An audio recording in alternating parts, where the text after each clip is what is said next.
Night நல்ல தூக்கம், லேட்டாக தான் எழுந்திரிச்சேன். நம்மளை பார்த்தீங்களா, என் ரூம்லேயே படுத்துட்டான். அவனை தூங்க விட்டுட்டு நான் மட்டும் எந்திரிச்சு வந்தேன். அம்மா டீ போட்டு கொடுத்தாங்க. காலையில் வெயிலில் உட்காந்து டீயை குடிச்சிட்டு வெளியில் ஒரு ரவுண்ட் போகலாமேன்னு சொல்லிட்டு கிளம்பி வந்தேன். எங்கள் ஊரில் பார்த்தீங்களா எவ்வளோ அழகாக இருக்குன்னு, கிராமம். அதுக்கப்புறம் குளிச்சுட்டு சித்தி வீட்டுக்கு போகலாமேன்னு சொல்லிட்டு கிளம்பிட்டு இருந்தேன். ஆக்சுவலாக நான் மட்டும் போகல, அம்மா அப்பா எல்லாருமே போகிறோம். நானும் அம்மாவும் கொஞ்சம் முன்னாடியே கிளம்பிட்டோம். ஏன்னா பைக்கில் போகணும். போகிற வழியில் பெட்ரோல் போட்டுட்டு எங்கள் தாத்தா எங்கள் சித்தி வீட்டில் இருக்கிறதுனால அவங்களுக்கு ஃப்ரூட்ஸு கொஞ்சம் ஸ்வீட்ஸ் எல்லாம் வாங்கிட்டு போகலாமேன்னு சொல்லிட்டு அதெல்லாம் வாங்கிட்டு கிளம்பணும். பைக்கில் போகும்போது வீடியோ எடுத்தேன். எங்கள் அம்மா கிட்ட செம்ம திட்டு. ஏன்னா அவங்களுக்கு நான் இந்த மாதிரி பண்ணிகிட்ருக்கேன்னு தெரியாது.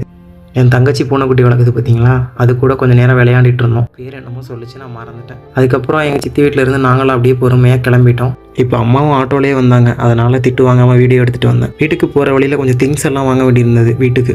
அதை வாங்கிட்டு வரேன். ஊருக்குள்ளே நம்மளை விட்டுட்டு ஒரு பிளான் போட்டுட்ருக்கான் நம்ம தம்பி. தனுஷ்கோடி போகிறானா. அவனுக்கு ஒரு பாய் சொல்லிவிட்டு இன்றைக்கி நைட்டு பெங்களூர் போகணும். அதுக்காக கொஞ்சம் பேக் பண்ண வேண்டியிருந்தது. ட்ரெஸ் எல்லாம் எடுத்து மடித்து வச்சு பேக் பண்ணிவிட்டு அதுக்கப்புறம் லஞ்ச் இன்னும் சாப்பிடல இல்லைங்களா, அதனால் வீட்டில் சாப்பாடு இருந்தது. அதை போட்டு டிவி பார்த்துக்கிட்டே சாப்பிட்டுட்டு கொஞ்சம் நேரம் தூங்கலாமேன்னு சொல்லிட்டு ரூமில் போயிட்டு படுத்தேன்.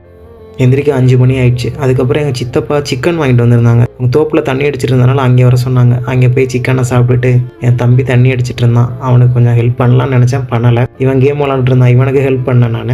அதுக்கப்புறம் 6 மணி போல் வாலிபால் விளையாட கிளம்பணும். என் தம்பியும் கூட்டிகிட்டு நான் தான் போனேன். இன்றைக்கி சேர்க்க மாட்டேன்னு சொன்னாங்க. அதுக்கப்புறம் அடித்து பிடிச்சி டீமில் சேர்ந்தாச்சு. ரொம்ப நேரம் விளையாடிட்டேன், லேட் ஆகிடுச்சு. அதுக்கப்புறம் வந்ததும் அவசரமாக கிளம்பி பஸ்ஸுக்கு வந்துட்டேன். எல்லாருக்கிட்டையும் சொல்லிட்டு வந்தேன், ஆனால் வீடியோ எடுக்க முடியல. ஏன்னா எங்கள் ஊரில் கரண்ட் இல்லை அப்போ. அதுக்கப்புறம் நானும் பஸ்ஸில் வந்து நம்ம சீட் எதுன்னு பார்த்து செட்டில் ஆகிட்டேன்.